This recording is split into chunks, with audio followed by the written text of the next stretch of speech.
Me están pidiendo que determine la ecuación de la elipse, ya saben que debe de ser en su forma general, y me están mencionando que la excentricidad es raíz de 3 sobre 3. Por lo tanto, el que la excentricidad sea raíz de 3 sobre 3 no quiere decir que, como yo sé que la excentricidad es C entre A, no quiere decir que la C vale raíz de 3 y que la A vale 3. Eso es una grave imprecisión que luego cometemos porque asumimos los valores de manera directa, lo cual no es cierto. ¿Por qué? Porque si, por ejemplo, la excentricidad fuera a lo mejor un 2/5, ese 2/5 pudo haber venido de un 4/10, o pudo haber venido de un 6/15, o pudo haber venido de un 20/50. Entonces, el que yo les diga que la excentricidad tiene un valor no es porque directamente el valor de arriba es el valor de C y el valor de abajo es el valor de A, sino que pudieron haber sido valores diferentes y que debido a la aritmética, o sea, simplificar la fracción, yo llegue a un resultado que es 2/5. Entonces tengan mucho cuidado y no presupongan que siempre el numerador es una distancia y el denominador es otra distancia, porque estarían corriendo ahí varios riesgos, ¿no? Entonces, con eso, lo único que yo puedo hacer es realizar la sustitución.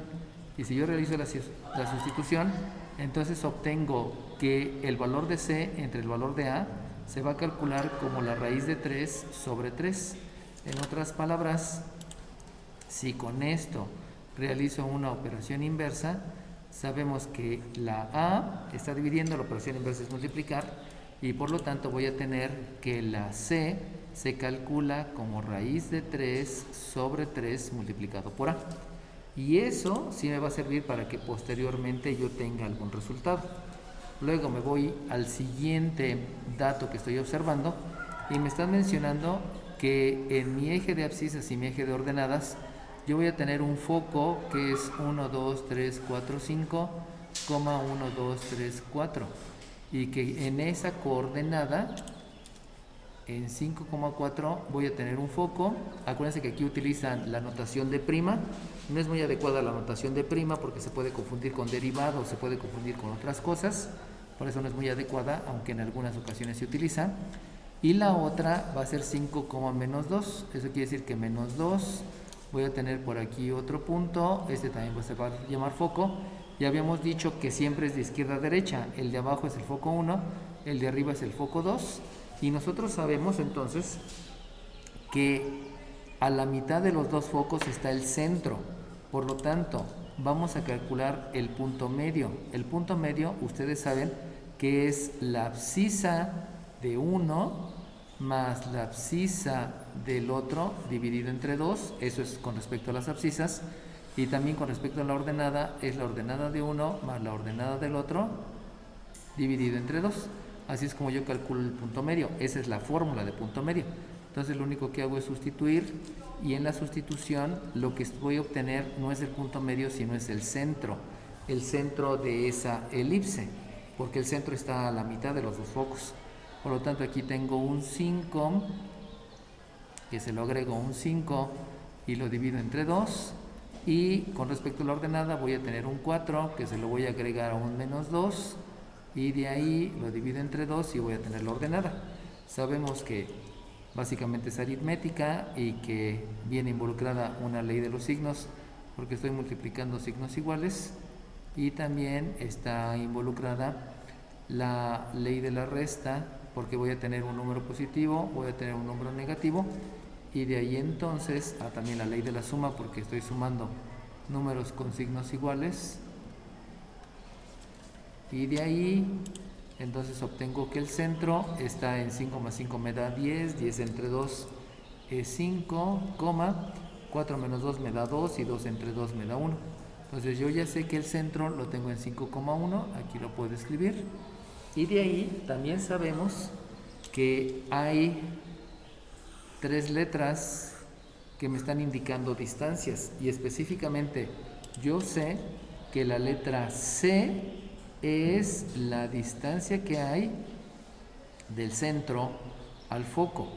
Entonces, como ya me sé esa situación, yo puedo decir entonces que el parámetro C obviamente sustituyendo en la fórmula de la distancia entre dos puntos, yo puedo mencionar que la distancia entre los dos puntos, que específicamente son el centro y el vértice, esa se va a calcular como la raíz cuadrada de la abscisa del centro menos la abscisa del foco elevado al cuadrado más la ordenada del centro menos la ordenada del foco elevado al cuadrado. De ahí pues simplemente hacemos una sustitución y entonces obtengo que el parámetro C, acuérdense que aquí estoy hablando de la distancia del centro al foco, el parámetro C es la raíz cuadrada de la abscisa del centro es 5, la abscisa de un foco, hay que elegir cuál foco, vamos a elegir el foco 1 para que todo sea con respecto al foco 1. Saben que el foco 1 es el que está abajo y entonces el foco 1 es el que estaría en 5, menos 2 para renombrarlo, ¿no? Entonces la abscisa menos la otra abscisa elevado al cuadrado más la ordenada del centro, que es 1, menos la ordenada del foco 1, que es menos 2. Sabemos que aquí escribimos paréntesis porque no puede haber dos signos escritos uno delante del otro, hay que indicar que es una multiplicación y de ahí pues ya puedo realizar la respectiva jerarquía de operaciones para saber cuál operación hago primero. Aquí tengo una ley de la resta, en el 5 menos 5 está la ley de la resta, aquí me da 0 y 0 al cuadrado pues sigue siendo 0, precisamente porque estoy aplicando la definición de potencia, que es multiplicar a la base por sí misma tantas veces como indica el exponente. Aquí voy a tener una ley de los signos, sabemos que por esa ley de los signos me va a dar un signo positivo y como los dos son positivos, entonces lo que voy a aplicar va a ser una ley de la suma y con eso aquí tengo un 3 y ese 3 elevado al cuadrado me da 9, pero como tengo la raíz pues resulta que son operaciones inversas porque el cuadrado es la operación inversa de la raíz y entonces me queda que la distancia del centro al vértice son 3 unidades y con eso pues ya tengo un resultado que me hacía falta,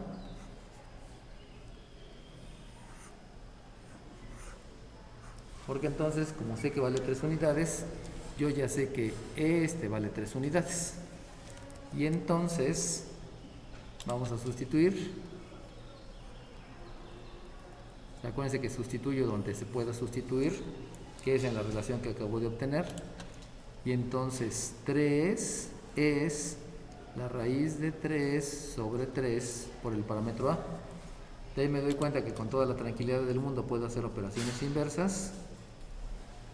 O sea, este 3 va a multiplicar este 3 y este raíz de 3 va a dividir al resultado que se obtenga, que en este caso es 9, y entonces me va a quedar que 9 entre la raíz de 3 es el parámetro A, pero recuerden que no puede estar la incógnita en el miembro izquierdo, en el miembro derecho, por lo tanto lo escribo en el miembro izquierdo y eso lo hago porque está permitido gracias a la propiedad reflexiva. Todo es igual a sí mismo y como todo es igual a sí mismo, lo puedo escribir infinitamente en el miembro izquierdo o en el miembro derecho. Y entonces, pues ya tengo el parámetro A, ya tengo el parámetro C. Sabemos que no puede haber raíces cuadradas en el denominador, por lo tanto hay que racionalizar, aunque no es tan necesario. Recuerden que este parámetro A, lo único que me implica es que al sustituirlo, voy a sustituir el parámetro A cuadrada y con esa A cuadrada pues ya no va a haber raíz. Entonces no es tan indispensable que no haya raíces en el denominador, porque voy a utilizar el parámetro A cuadrada cuando tenga la forma ordinaria. Y entonces nada más de verse, de esto me estoy dando cuenta que el eje focal es de este tipo, por lo tanto es vertical, y como es vertical, entonces yo ya puedo escribir la forma ordinaria. y la forma ordinaria de la elipse menciona que es una x menos h al cuadrado más una y menos k al cuadrado. Todo eso debe ser igual a 1, y como es vertical, el parámetro a al cuadrado debe de ser como denominador de la ordenada. De ahí me doy cuenta que si ya tengo el parámetro c y ya tengo el parámetro a, pues lo único que me hace falta es el otro parámetro, que es el parámetro b, y ustedes saben que a través del teorema de Pitágoras hay una relación entre esos dos parámetros, y la relación del teorema de Pitágoras es que en este caso el parámetro a al cuadrado es el más grande, y eso se va a calcular como el parámetro b al cuadrado más el parámetro c al cuadrado. Recuerden que cambia el teorema de Pitágoras en la elipse y en la hipérbola, para que no se vayan a confundir y no vayan a caer en alguna imprecisión, ¿no? Entonces el de Pitágoras es diferente en la elipse que en la hipérbola. Y de ahí entonces vamos a sustituir, y por lo tanto el parámetro al cuadrado es 81 sobre raíz de 3, perdón, sobre 3. Ya estoy elevando al cuadrado. Obviamente ahí puedo hacer una división. El parámetro b cuadrada no lo conozco, lo escribo como tal, y el parámetro c cuadrada es 9. De ahí entonces, para calcular el parámetro b cuadrada, pues simplemente vamos a hacer operaciones inversas, y al hacer operaciones inversas y propiedad reflexiva, porque acuérdense que debe estar en el miembro izquierdo,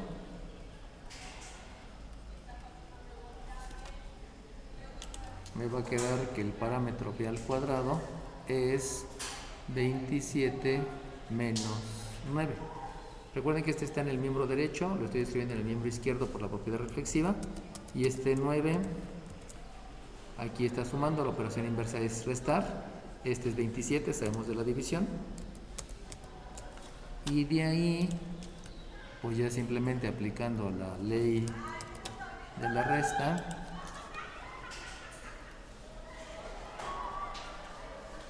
obtengo que el parámetro b cuadrada es 18, y obviamente pues ya puedo hacer la sustitución de todo en la fórmula, y al hacer la sustitución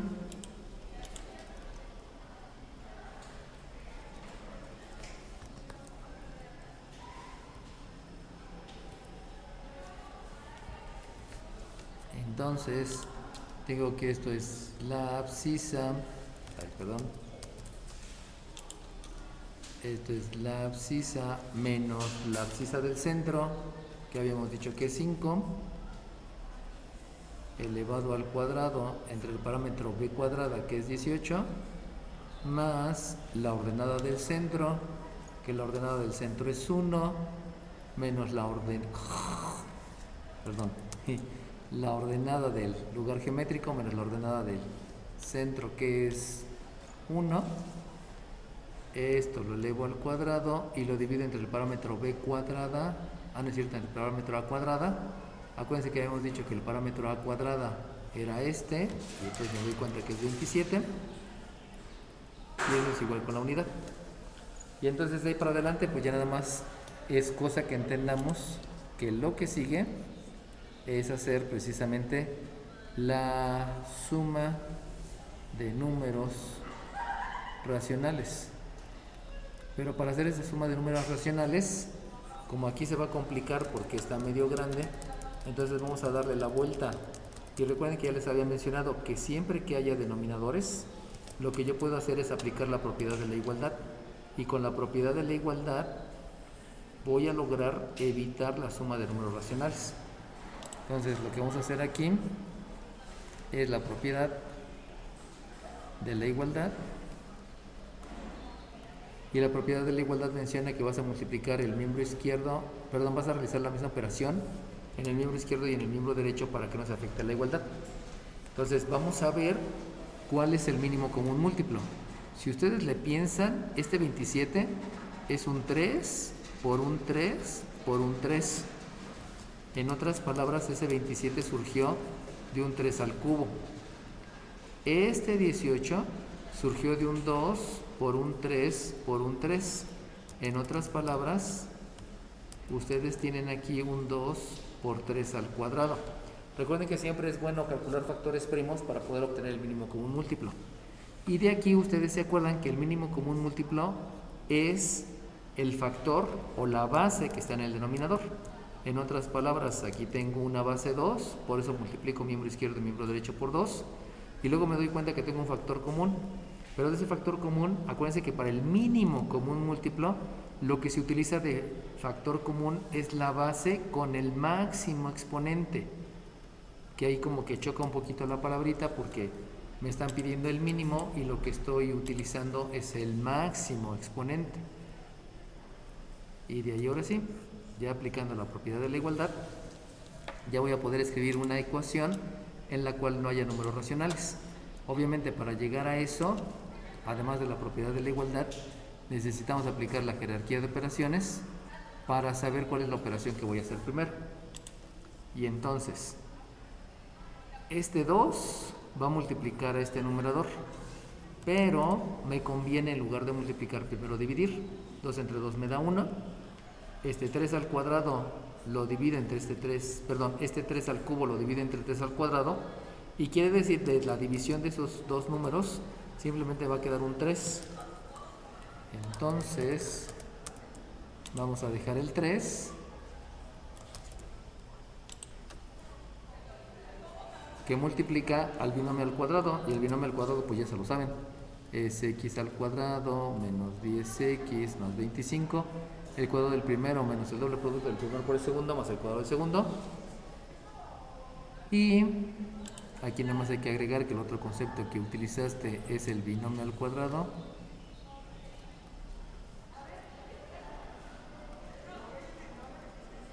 Y luego viene una suma, y hacemos exactamente lo mismo.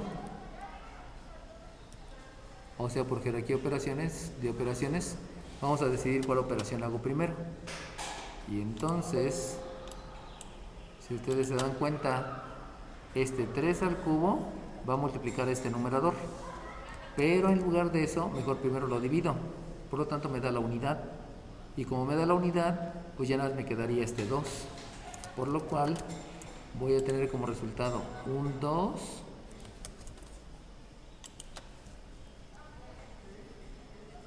que va a multiplicar a este binomio al cuadrado. Y este binomio al cuadrado sabemos que es el cuadrado del primero menos el doble producto del primero por el segundo más el cuadrado del segundo.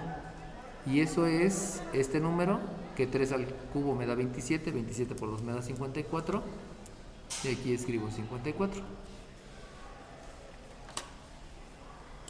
Observo que lo siguiente que hay que hacer es distribuir la multiplicación sobre los elementos de la suma y de la resta, donde eso precisamente se llama propiedad distributiva, y la propiedad distributiva involucra la ley de los signos y obviamente las tablas de multiplicar.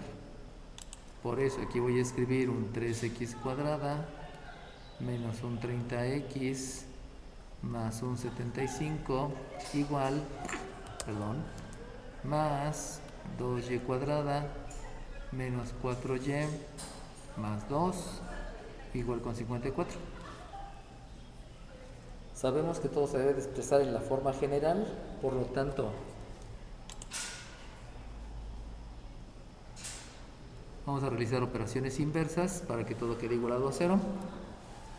Y con las operaciones inversas también vamos a tener involucrado el concepto de términos semejantes para saber con qué términos voy a poder hacer operaciones. Y de aquí observo entonces que este 3x cuadrada no tiene con quién hacer operaciones. Por lo mismo sigo escribiendo el 3x cuadrada. También resulta que el otro que no tiene con quién es el 2y cuadrada. Por lo tanto lo dejo como tal. Escribimos aquí más 2y cuadrada. Luego me voy con las x, que tampoco tiene término semejante, por lo tanto escribo menos 30x. Luego me voy con las y, que tampoco. Y por último, me doy cuenta que los que sí tienen término semejante, pues es este 75, que es semejante con este 2 y es semejante con ese 54. De ahí viene la operación inversa, y entonces lo que tengo que hacer es el 75 más 2, que me da 77, y con la operación inversa le voy a restar 54, entonces aquí llevo 3 y aquí llevo 2, entonces me va a quedar más 23 igual con 0. Como no se puede simplificar la ecuación, pues hasta ahí llega el resultado y ya tengo la forma general de la elipse.